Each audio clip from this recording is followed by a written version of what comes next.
मी नागपूरमध्ये आहे आता. मी आता government institute of forensic science नागपूरमध्ये शिकत आहे आणि तिथं आमचा फर्स्ट सेमिस्टर झालाय, जस्ट कम्प्लिटेड. आणि तिथं मला फर्स्ट सेमिस्टरमध्ये 85.64% आले आणि म्हणजे मी सेकंड टॉपर आहे क्लासची.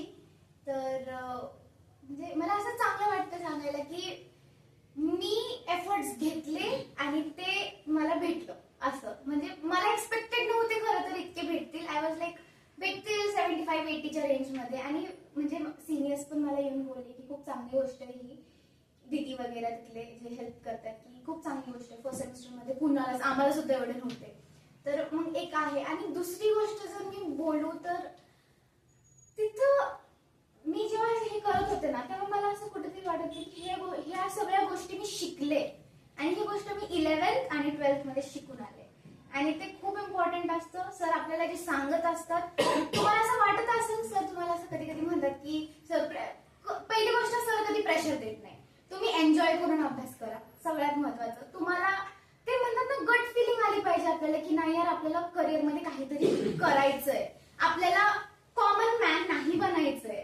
आणि पण खरं तर कॉमन मॅन म्हणणं पण अवघड असतं, पण आपल्याला एक म्हणतात ना एक आपली ओळख पाहिजे, एक आपली ओळख पाहिजे. सरांची आहे माझ्यासाठी इन्स्पायरिंग मॉडेलच आहेत सर दोन्ही. मी तिथं जाऊन नेहमी सांगत असते की म्हणजे माझ्या फ्रेंड्सला वगैरे की मी ह्या इन्स्टिट्यूटमध्ये ज्ञानदी इन्स्टिट्यूटमध्ये शिकले, 11th-12th ला होते. मग ते मला म्हणतात नीट मध्ये तुला तू का नाही क्लिअर केलं. अरे म्हटलं अरे कसं असतं, आपण एफर्ट्स दिले पण आपली डेस्टिनेशन मध्ये जर ते लिहिलंय, फॉरेन्सिक माझ्यासाठी लिहिलं होतं म्हणून मी आज ह्या कॉलेजमध्ये शिकते. आणि ते माझ्यासाठी मला असं वाटलेलं इनिशियली असं नाही वाईट वाटतं की नीट मध्ये मला कमी पडले, पण मग एक पुढे जाऊन म्हणतात ना ते रिअलाइज होतं की यार जे होतं ते चांगल्यासाठी होतं. ठीक आहे, सगळेच डॉक्टर बनले तर मग इन्व्हेस्टिगेट कोण करणार ना. क्राईम्स एवढे वाढतात इंडियामध्ये, इन्व्हेस्टिगेट कोण करणार, जस्टिस कोण देणार. आम्ही आहे ना करणारी आता. मग ते काय आहे, मग इकडचा नॉलेज मी तिकडं खूप वापरलाय. खूप म्हणजे आता संस्काराचं मी बोलू तर संस्कार खूप इम्पॉर्टंट असतात. इथं जर मी नसते ना, मी सांगते मी स्वतः डिस्ट्रॅक्ट झाले असते. मी माझं असं नेचर आहे, मी एक्स्ट्रोवर्ट आहे ना, मी इन्फ्लुएन्स मध्ये लगेच येते लोकांच्या. आता तो वाला नेचर मी खूप कंट्रोल केलाय माझा की नाही व्हायचं इन्फ्लुएन्स. पियर प्रेशर ही गोष्ट आम्हाला कॉजेस ऑफ क्राईम मध्ये शिकवली आहे की पियर प्रेशर मध्ये लोक क्राईम कमिट करतात, टीनेजर्स क्राईम कमिट करतात. ती वाली गोष्ट सेम आम्हाला सायकोलॉजी पण आहे. पियर प्रेशर खूप इम्पॉर्टंट असतो. फ्रेंड्स मध्ये पण पियर प्रेशर खूप, म्हणजे तुम्हाला एखादा तुमच्यामध्ये माहित नाही फ्रेंडशिप किती घट्ट असते, पण जर ती फ्रेंडशिप तुम्हाला नेगेटिव्ह पाथ वरती नेत आहे, ती फ्रेंडशिप चांगली नाहीये. तुम्हाला कंट्रोल करावं लागेल. हे गोष्ट सरांनी आम्हाला 11th पासून सर आम्हाला सांगत आले की तुम्हाला लोकांवर जास्त ट्रस्ट करायचं नाहीये, कारण की आजकाल लोक चांगले नाही, जन्मनी चांगले नाही. सो टीचर्स, पेरेंट्स सोडून तुमचं कोण चांगलं बेनिफिट साठी कोण विचार करत नाही, कोणच नाही करत. सगळ्यांना आपले आपले ते म्हणतात ना, आम्हाला क्राईम्स आम्ही हे शिकतोय, लॉ शिकतोय, त्यामध्ये आम्हाला असे कॉजेस ऑफ क्राईम वगैरे शिकवत आहे, पण तेच गोष्ट आम्हाला सायकोलॉजी मध्ये पण आहे. मग ते एक कळून जातं की ह्युमन नेचर कसं आहे. आम्हाला प्रिन्सिपल्स आहेत क्रिमिनलिस्टिक्स मध्ये, त्यामध्ये आम्हाला सांगितलंय की ह्युमन्स आर ग्रीडी आहेत, ह्युमन्स आर सेल्फिश. ह्या सगळ्या गोष्टी ते डायरेक्ट स्टेटमेंट्स पास झाले. लोकांस प्रिन्सिपल मध्ये आहे ते डायरेक्ट म्हणतो की यार ह्युमन सेल्फिश आहे, ह्युमन खोटं बोलू शकतो. ह्या सगळ्या गोष्टी सांगितल्या. तर संस्कार खूप चांगले. इथून तुम्ही चांगले संस्कार घेऊन तिथं जाणार ना, मग तुम्ही डिस्ट्रॅक्टच होणार नाही. जर तुम्ही असं जर तुमच्या डोक्यात आलं पण ना ते थॉट की नाही, कधी कधी वाटतं मला पण की हे थोडस रील्स थोडं टाइमपास, पण मग मला असं आठवतं की का वेस्ट करायचं. टाइम आहे सगळ्यात. मला सरांकडून हे सरांनी आम्हाला हे सांगितलेलं, टाइम सगळ्यात महत्वाचं गिफ्ट असतो. म्हणजे आपण कुणाला देतो ना, time is a expensive gift if you are giving to someone.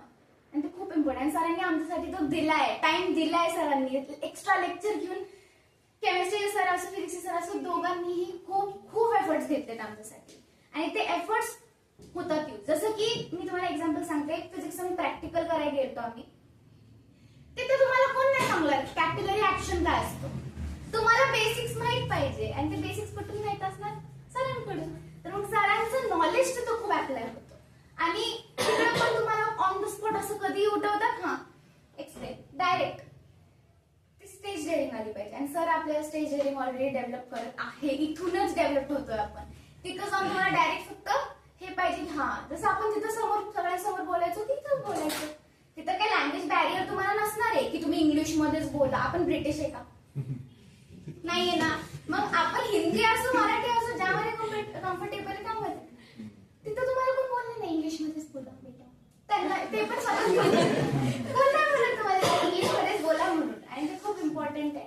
ते बघा, ठीक आहे इंग्लिश आली पाहिजे मान्य आहे, पण आपली भाषा विसरायची का नाही विसरायची, मग ते इम्पॉर्टंट आहे. आणि संस्कार खूप महत्वाचे आहेत. तुम्हाला तुमचं सेल्फ कंट्रोल, आम्हाला कॉन्सेप्ट आहे सेल्फ कॉन्सेप्ट मध्ये सेल्फ कंट्रोल. जसं सेल्फ रिस्पेक्ट असतो, सेल्फ इस्टीम असतो, तसं सेल्फ कंट्रोल असतो. खूप इम्पॉर्टंट असतो सेल्फ कंट्रोल. तुम्हाला स्वतःवर कंट्रोल पाहिजे. जसं की आता मला वाटतं ना खूप वेळा मी पण रील्स बघावे, पण मला सेल्फ कंट्रोल आहे ना. पहिला दिवस तुम्हाला वाटणार, तुम्ही 2 मिनिटं बघणार, पण डे बाय डे ना तुम्हाला असं वाटत असेल की किती बोरिंग लाईफ आहे, आपण मोबाईल पण बघत नाही, इतके जास्त आपण स्वतःवरती हार्श होतोय. पण ते हार्श व्हावे लागतं. आणि ह्या गोष्टी मी सरांकडून शिकले. सर म्हणायचे ना तेव्हा, मोबाईल पाहू नका, मोबाईल पाहू नका, खरंच पाहू नका, बरबादी आहे मोबाईल. खरं मोबाईल नाही पाहणार तुम्ही, खूप खूप सक्सेस होणार लाईफ मध्ये. नंतर सक्सेस झाल्यावर तुम्ही किती अरे आयफोन घेऊन फिरा, पण आता तुम्ही तुमच्या अभ्यासावरती लक्ष द्या. सर जे म्हणतात ते खूप इम्पॉर्टंट आहे आणि ते खूप महत्वाचं. तुम्हाला कधी सर ओरडले पण ना, सर तसं ओरडत नाही, प्रेमाने सांगतात की इथे ते तुम्ही चुकताय. तर तुम्ही ते असं डायरेक्ट अरे सरांनी मला टार्गेट केलं असं घ्यायचं नाही. असं घ्यायचं की यार हा सरांनी मला सांगितलंय ना, मग मी ह्याच्यावरती बघतो. तुम्हाला पुढे जाऊन, आता मी माझे एक्झाम्पल घेते, माझे असे फ्रेंड्स आहेत तिथं की क्लासमेट्स आहेत जिथं त्यांना बेसिक्स माहित नाही, कॅपिलरी लिहिता येत नाहीये त्यांना. मग ते म्हणतात ना, तिथं जाऊन एम्बॅरेसमेंट होण्यापेक्षा तुम्ही इथं वर्क करा तुमच्यावरती. आणि सर जे सांगतात ते खूप इम्पॉर्टंट आहे. सर तुम्हाला नेहमी सांगत असतात तुम्ही हे करा, तुम्ही ते करा. नोट्स वाचा रेग्युलरली, तुमचे कॉम्पिटिटिव्ह एक्झाम्स आहेत, नोट्स वाचा, प्रॅक्टिस करा. प्रॅक्टिस केलं तरच होतं, एवढं आहे. फॉरेन्सिक मध्ये पण प्रॅक्टिकल करतो ना तुम्ही. एकदा प्रॅक्टिकल, माझं केमिस्ट्रीचा पहिला प्रॅक्टिकल चुकलेला टायट्रेशन वाला. माझं एशियंट पिंक बनायचं टायट्रेशन मध्ये. सर म्हणे बेबी पिंक पाहिजे आपल्याला, ते एशियन पिंक बनायचं. मग ते फर्स्ट प्रॅक्टिकल तर मला चुकलेलं, रीडिंग चुकीचे आलते. पण मी नेक्स्ट टाइम मेक शुअर केलं की माझा एंड पॉइंट बरोबर पाहिजे मला. आणि मी टायट्रेशनला डायसेक्ट केलं पूर्ण प्रॅक्टिकलला.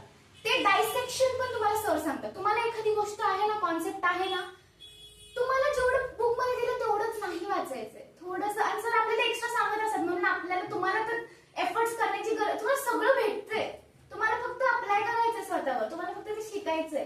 तिथं तर आपल्याला कोण सांगत पण नाहीये की डायसेक्ट करा कॉन्सेप्ट, कारण की एक्झाम मध्ये अनप्रिडिक्टेबल क्वेश्चन्स टाकतात.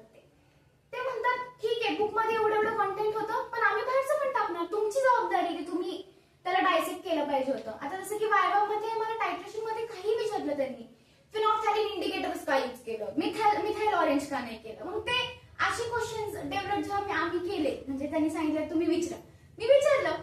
आणि जेव्हा सर सांगत असतात ना तुम्हाला काही काही पॉईंट सर नाही तुम्हाला सगळंच देत नाही, सर तुम्हाला ओरली सांगतात, नोट करत जावा, छोटे छोटे पॉईंट्स नोट करत जावा. असं नाहीये की, आणि त्याला रिवाइज करा. जे आज शिकवलंय ना त्याला घरी जाऊन रिवाइज करा.